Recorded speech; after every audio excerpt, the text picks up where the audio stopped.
GHMC వార్డుల పునర్విభజనపై అభ్యంతరాలు వస్తున్నాయి. ఇప్పటి వరకు 1328 అభ్యంతరాలను స్వీకరించారు అధికారులు. ఈ నెల 17 వరకు వార్డుల విభజనపై జీహెచ్ఎంసీ హెడ్ ఆఫీస్, సర్కిల్ ఆఫీసుల్లో అభ్యంతరాలు స్వీకరిస్తారు ఆఫీసర్లు.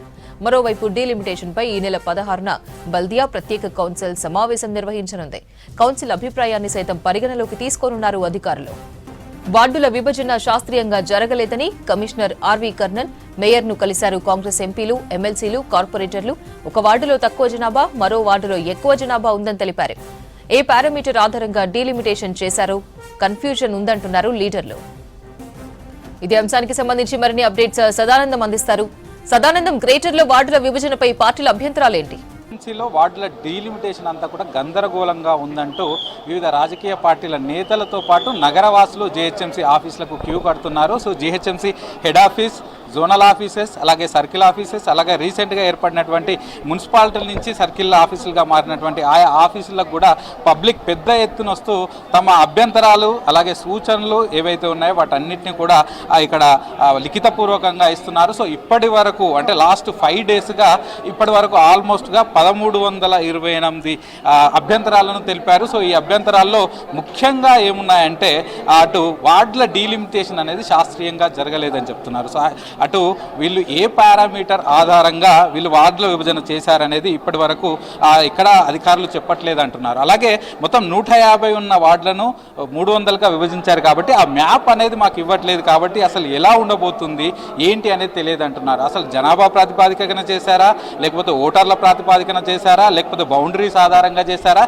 సో ఎట్లా చేశారనేది ఇప్పటి వరకు తెలియదు అంటున్నారు. సో అటు మజ్లిస్ పార్టీ వాళ్ళు కానీ, బీజేపీ పార్టీ వాళ్ళు కానీ, బీఆర్ఎస్ పార్టీతో పాటు ఇటు అధికార కాంగ్రెస్ పార్టీకి సంబంధించిన ఎమ్మెల్యేలు అలాగే వీరితో పాటు కార్పొరేటర్లు వీళ్ళందరూ కూడా వచ్చారు. సో ఎందుకంటే సిటీలో ఉన్నటువంటి జిహెచ్ఎంసీ ఎగ్జిస్టింగ్ జిహెచ్ఎంసీ పరిధిలో ఉన్నటువంటి 150 డివిజన్లు 243 డివిజన్లుగా మారాయి. సో వీటన్నిటిని ఏ ఆధారంగా చేశారు? సో ఒక బిఫోర్ దట్ అంటే వీళ్ళు నోటిఫికేషన్ ప్రిలిమినరీ నోటిఫికేషన్ ఇచ్చే ముందు మాకు ఎట్లాంటి సమాచారం ఇవ్వలేదు, మా దగ్గర నుంచి ఎట్లాంటి ఇన్ఫర్మేషన్ తీసుకోలేదు. సో ఇది దేనిపైన జరుగుతుందంటూ కూడా వీళ్ళంతా అభ్యంతరాలు వ్యక్తం చేస్తున్నారు. సో మనం చూస్తున్నాం కదా, వీళ్ళంతా జిహెచ్ఎంసీ హెడ్ ఆఫీస్లో సిటీలోని వివిధ ప్రాంతాల నుంచి వచ్చి ఈ వార్డుల విభజన పైన వీళ్ళకున్న అభ్యంతరాలన్నింటినీ కూడా ఇక్కడికి వచ్చి రిప్రజెంటేషన్ ఇస్తున్నారు. సో ఇదంతా కూడా లిఖితపూర్వంలో ఇవ్వాలని అధికారులు కోరారు. సో దీని అనుగుణంగానే ఇస్తున్నారు. సో అధికారులు ఎక్స్పెక్ట్ చేసిన దానికంటే ఎక్కువగా ఇవన్నీ కూడా వస్తున్నాయి. సో ఇప్పటికే 1328 అబ్జెక్షన్స్ వస్తున్నాయి. సో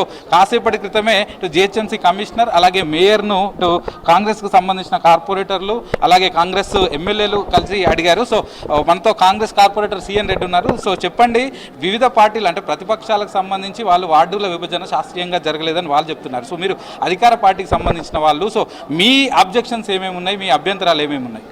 ఇప్పుడు ఏదైతే ఈ వార్డ్ డివిజన్ చేశారో దాదాపుగా 150ని 300 చేసినప్పుడు అక్కడ ఆఫీసర్స్ ఏదైతే రోడ్లు కావచ్చు, నాలాలు కావచ్చు, లోకల్గా ఏదైతే బౌండరీస్ ఉంటాయో బౌండరీస్ను ప్రాతిపదికన చేసుకొని వాళ్ళు చేసినట్టుగా అనిపిస్తుంది. కాకపోతే మేము అడిగేది అందరూ కూడా అంటే కాంగ్రెస్ కార్పొరేటర్లు కావచ్చు, అదే ఇతర పార్టీ కార్పొరేటర్లు కావచ్చు, యాజ్ ఏ ప్రజాప్రతినిధులుగా ప్రతి ఒక్కరు కూడా ప్రజలకు అందుబాటులో ఉండే వ్యక్తులు మేము కాబట్టి కార్పొరేటర్లు కావచ్చు, అదేవిధంగా లోకల్ శాసనసభ్యులు కావచ్చు, లోకల్గా ఉండే నాయకత్వం కావచ్చు, మా యొక్క ఒపీనియన్స్ తీసుకున్నట్టయితే అన్ని రాజకీయ పార్టీల ఒపీనియన్ తీసుకొని చేసినట్లయితే ప్రజలకు అందుబాటులో ఉండేది మేము కాబట్టి రేపు ప్రజా సమస్యలు పరిష్కరించడం విషయంలో కావచ్చు, అక్కడ ఉన్న స్థానిక సమస్యల గురించి వివరించే విషయంలో కావచ్చు, ఇలా అనేక సమస్యలను మనం శాస్త్రీయంగా తీసుకుంటే బాగుంటుందని చెప్పేసి మా ఒపీనియన్ మేము ఈరోజు గౌరవ మేయర్ గారికి అదేవిధంగా కమిషనర్ గారికి తెలియజేయడం జరిగింది. రేపు జరిగే కౌన్సిల్ సమావేశంలో కూడా పార్టీ తరఫున అదేవిధంగా లోకల్గా ఉన్న సమస్యల గురించి లోకల్ కార్పొరేటర్లకి అందరికీ అవకాశం ఇస్తే బాగుంటుంది, మా యొక్క ఒపీనియన్ కూడా తీసుకుంటే బాగుంటుందని చెప్పేసి మేము గౌరవ మేయర్ గారిని అదేవిధంగా కమిషనర్ గారిని కోరడం జరిగింది. దానికి వాళ్ళు సానుకూలంగా స్పందించడం కూడా జరిగింది. అదేవిధంగా ఒక్కొక్క కార్పొరేటర్ లెవెల్లో అదేవిధంగా లోకల్గా ఉన్న శాసనసభ్యుల లెవెల్లో ఏ యొక్క సమస్యలు ఉన్నాయి దానిని ఇంకా బెటర్గా ఏ విధంగా కూడా మనం డివైడ్ చేయవచ్చు అనే విధంగా వాళ్ళు అడగడం జరిగింది. దానికి సంబంధించినటువంటి రిప్రజెంటేషన్స్ ప్రిపేర్ చేసుకొని రిప్రజెంటేషన్ రూపంలో ఇచ్చినట్లయితే దానికి సాధ్యాసాధ్యాలను పరిశీలించి ఆ విధంగా ముందుకెళ్తామని చెప్పడం జరిగింది. మేము దాన్ని సానుకూలంగా మేము కూడా దాన్ని స్వాగతిస్తున్నాం. లోకల్గా ఉండే ఒపీనియన్ తీసుకొని చేసినట్లయితే బాగుంటుందని చెప్పేసి మేము చెప్పడం జరిగింది. సో డెఫినెట్గా గ్రేటర్ హైదరాబాద్ పరిధిలో గౌరవ ముఖ్యమంత్రి వర్యులు రేవంత్ రెడ్డి గారు చేసే ప్రయత్నం ఈ గ్రేటర్ హైదరాబాద్ ప్రజలు బాగోగుల గురించి చేస్తున్నారు కాబట్టి డెఫినెట్గా ఇది సక్సెస్ కావాలని కోరుకుంటున్నాం మేము కూడా.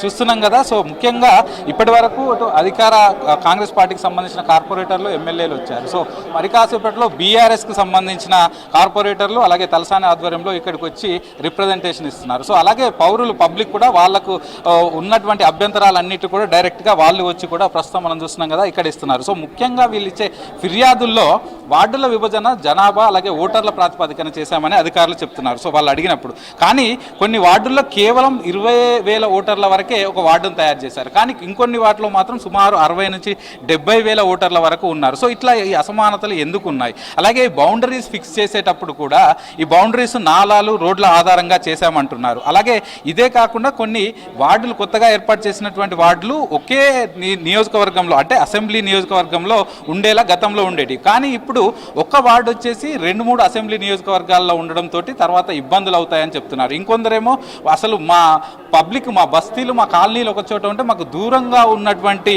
వార్డులో మాకు వేశారంటూ కూడా ఇంకొంతమంది పబ్లిక్ వచ్చి ఇక్కడ పూర్తిగా ఇవన్నీ కూడా ఇటు అభ్యంతరాలు తెలుపుతున్నారు. సో వాళ్ళందరి నుంచి తీసుకుంటున్నాం, వాళ్ళ అబ్జెక్షన్స్ ఏమున్నా పూర్తిగా తీసుకుంటాం, ఎలాంటి ఇబ్బంది లేదని కూడా చెప్తున్నారు. సో ఇక్కడ చూస్తున్నాం కదా వీళ్ళంతా కూడా పబ్లిక్ ఇక్కడికి వచ్చి వీళ్ళ అభ్యంతరాలు తెలుపుతున్నారు. సో కొంతమంది ఇక్కడ పబ్లిక్ వచ్చి ఇస్తున్నారు. సో చెప్పండి బ్రదర్, ఏంటి మీరు ఏం అభ్యంతరం? బడంగపేట మున్సిపల్ కార్పొరేషన్కి వచ్చామండి. బడంగపేట మున్సిపల్ కార్పొరేషన్ ఇంతకు ముందుకు 32 డివిజన్లు ఉండే. ఈ రోజు దాన్ని 3 డివిజన్లుగా విభజించారు. 3 డివిజన్లుగా విభజించి 16 డివిజన్లు కలిపి 2 డివిజన్లు చేశారు. 16 డివిజన్ కలిసి 1 డివిజన్ చేశారు. ఒక డివిజన్ ఏమో 65,000 నుంచి 70,000 చేశారు. ఒక డివిజన్ నుంచి 25,000 నుంచి 30,000 చేశారు. ఇది అశాస్త్రీయంగా చేశారు. ఇది కరెక్ట్ కాదు. అన్ని డివిజన్లు కూడా కరెక్ట్ చేయాలని కోరుతున్నాం మేము. ఒక డివిజన్ ఏమో 16 డివిజన్లు కలిపి 1 డివిజన్ చేసి 16 డివిజన్లలో 2 డివిజన్లు చేసి ఒక డివిజన్కి ఏమో 25 నుంచి 30,000 చేశారు. ఒక డివిజన్కి ఏమో 65 నుంచి 70,000 చేశారు. అదే పక్కనున్న ఆదిపట్ల మున్సిపాలిటీని ఏమో 10,000కి ఒకటి చేశారు, 15,000కి ఒకటి చేశారు. అదే తుర్కేంజాల్లో ఉన్న మున్సిపాలిటీని ఏమో 25,000 ఒకటి చేశారు, 30,000కి ఒకటి చేశారు. ఇది అశాస్త్రీయంగా చేశారు. ఇది కరెక్ట్ చేయలేదు. మేము దీని మీద అబ్జెక్షన్ చేయడానికి ఇక్కడికి వచ్చినాం. అట్లాగే ఈ యొక్క జోనల్ ఆఫీస్ కూడా మాకు చార్మినార్ వేసారు. ఇది తీసుకొచ్చి బడంగపేట జోనల్ ఆఫీసే చేయాల్సిందిగా కోరుతున్నాము. మేము ఇప్పటిదాకా కమిషనర్ గారిని కలిసాము. మీరు అక్కడ మా డివిజన్ వచ్చేసి 57 డివిజన్ నాదర్గులు, దీన్ని అక్కడ రాపియండి మేము చేస్తామని చెప్తున్నారు. దాన్నే చేయాలని మేము కోరుతున్నాం. ఇప్పుడు మీరు ఇచ్చిన అబ్జెక్షన్స్ అన్ని కూడా మేము రెక్టిఫై చేసుకుంటాము. ఒక 10 days తర్వాత చూసి ఫైనల్ డ్రాఫ్ట్ నోటిఫికేషన్ రిలీజ్ చేస్తామని అధికారులు చెప్తున్నారు. ఏమంటారు దీనిపైన? మేము అందుకే దానికన్నా ముందే ఈ రోజు 10 రోజులు మాకు అవకాశం ఇచ్చారు కదా మీ అబ్జెక్షన్స్ స్వీకరించాలని. ఆ స్వీకరించే టైంలో మేము మీకు 2వ సారి వచ్చి ఇచ్చినాము. దీని తర్వాత మళ్ళీ డ్రాఫ్ట్ నోటిఫికేషన్ మళ్ళీ వేరే విధంగా ఏం చేస్తారో చూసాం. అప్పటి వరకు కూడా చేయకుంటే దీని మీద మేము పోరాటం చేస్తాం. ఇది కరెక్ట్ అయిన పద్ధతి కాదు. ఎందుకంటే ఒక డివిజన్లో 25,000 చేసి ఒక డివిజన్లో 10,000 చేసి ఒక డివిజన్లో 70,000 చేయడం ఏంది? ఇది ఎంతవరకు కరెక్ట్? పాలన పరంగా చూస్తున్నాం కదా ఇట్లా సిటీలోని అన్ని పార్టీల నేతలు అన్ని వార్డులకు సంబంధించిన నేతలు అందరూ కూడా ఇక్కడికి వచ్చి తమ అభ్యంతరాలను ఇస్తున్నారు. మరికొంతమంది ఇక్కడ మనం చూస్తున్నాం కదా వీళ్ళంతా బడంగపేట వాళ్ళు ఇక్కడ ఆందోళన కూడా చేస్తున్నారు. సో వీటిలో అందరి అభ్యంతరాలు స్వీకరించాలని చెప్తున్నారు. ఇటు అధికారులు మాత్రం ఇది కేవలం ప్రిలిమినరీ నోటిఫికేషన్ మాత్రమే. సో ఇప్పుడు వస్తున్నటువంటి ప్రతి అభ్యంతరాన్ని పరిశీలిస్తాము. అభ్యంతరాలను పరిశీలించడంతో పాటు రేపు అటు కౌన్సిల్ మీటింగ్ కూడా ఏర్పాటు చేస్తున్నాం.